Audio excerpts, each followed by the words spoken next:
Hey, ever feel like time flies when you're having fun and crawls when you're in a Zoom meeting that could have been an email? Yeah, same. So today we're talking about time, what it is, how it works, and why it's basically the universe's most passive-aggressive feature. Let's go. All right, first things first. What even is time? Time is, well, it's what clocks measure. Yep, that's the official physics definition, no joke. Scientists were like, let's not overthink it, and just rolled with that.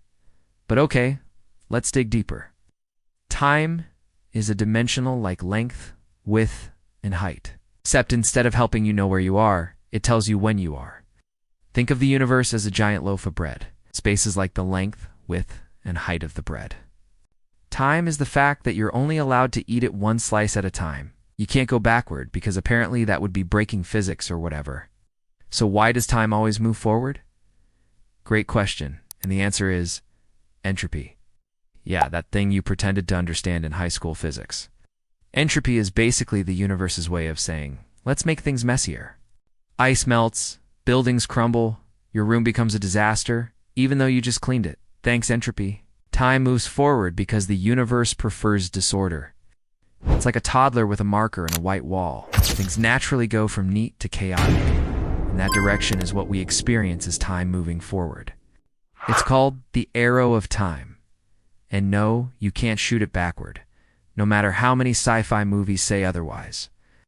Wait, so is time real? Sort of? Maybe? Depends on who you ask. To you and me, time feels real because we're living inside it. But some physicists think time might just be an illusion, like calories on a cheat day. Here's the deal. Most of the fundamental laws of physics work the same way, whether time goes forward or backward.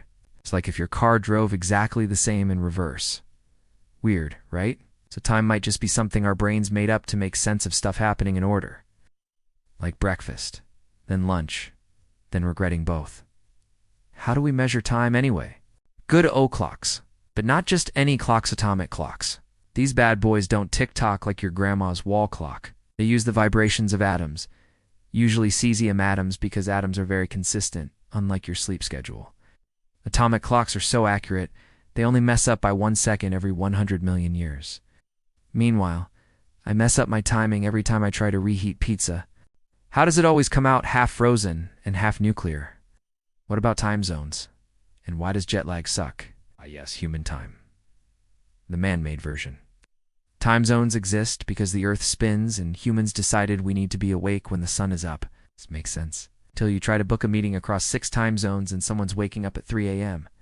Jet lag is your body being mad that the sun is suddenly in the wrong place. Your internal clock, your circadian rhythm's like, hey, it's 10 p.m., but your phone's like, nope, it's tomorrow morning in Tokyo. So now your body's confused, cranky, and demanding snacks at 2 a.m. Okay, what about time travel? Is that real or just for movies? Buckle up. Technically, we're all time travelers. We're moving forward in time at 1 second per second. I know, so impressive. But real time travel, like zipping into the past or future, well, kinda. Here's the thing. Einstein showed us that time and space are part of the same fabric, space-time, and they can be bent, stretched, and squished. If you move really, really fast, like close to light speed, fast time slows down for you compared to someone just chilling on Earth. It's called time dilation. Astronauts actually experience a teeny tiny version of it. So yeah, you can travel to the future. But it's not exactly practical unless you've got a spaceship, billions of dollars, and no need to return before dinner.